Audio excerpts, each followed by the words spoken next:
Hi, ranchers. I'm going to read you a story today. It's called The Story and the Song. And it begins like this. The heavens are singing about how great God is, and the skies are shouting it out. See what God has made. Day after day, night after night, they are speaking to us.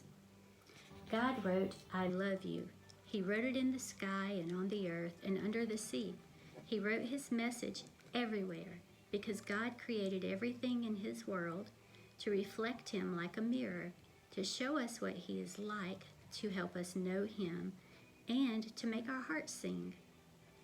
The way a kitten chases her tail, the way red poppies grow wild, the way a dolphin swims. And God put it into words too and wrote it in a book called the Bible. Now, some people think the Bible is a book of rules, telling you what you should and shouldn't do. The Bible certainly does have some rules in it.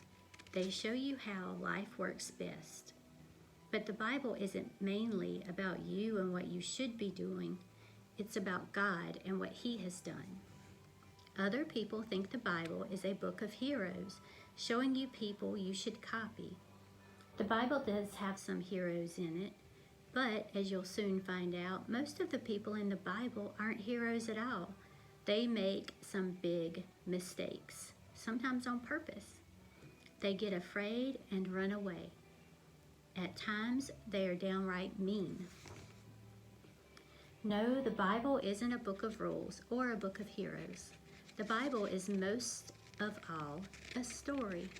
It's an adventure story about a young hero who comes from a far country to win back his lost treasure. It's a love story about a brave prince who leaves his palace, his throne, everything, to rescue the one he loves. It's like the most wonderful of fairy tales that has come true in real life. You see, the best thing about this story is it's true. There are lots of stories in the Bible, but all the stories are telling one big story. The story of how God loves his children and comes to rescue them. It takes the whole Bible to tell this story. And at the center of the story, there is a baby. Every story in the Bible whispers his name. He is like the missing piece in a puzzle, the piece that makes all the other pieces fit together, and suddenly you can see a beautiful picture. And this is no ordinary baby. This is the child upon whom everything would depend. This is the child who would one day, but wait, our story starts where all good stories start, right at the very beginning. The beginning, a perfect home. In the beginning, there was nothing. Nothing to hear, nothing to feel, nothing to see. Only emptiness and darkness and nothing but nothing.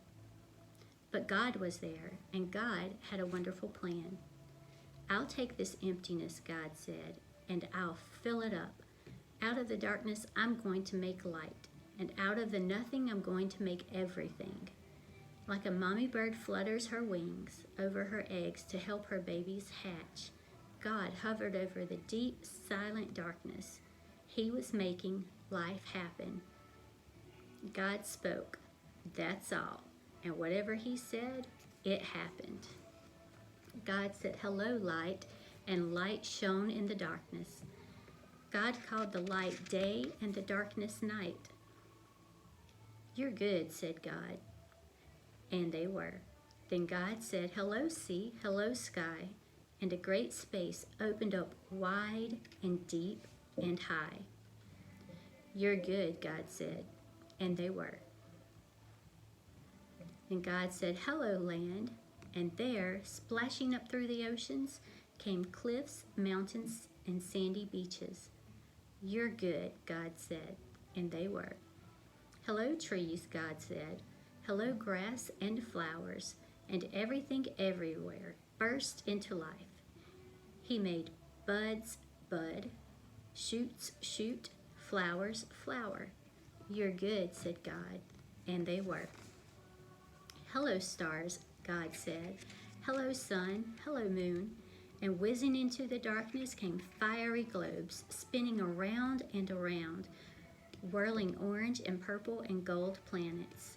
"You're good," God said, and they were. "Hello, birds," God said, and with a fluttering and flapping and chirping and singing, birds filled the skies.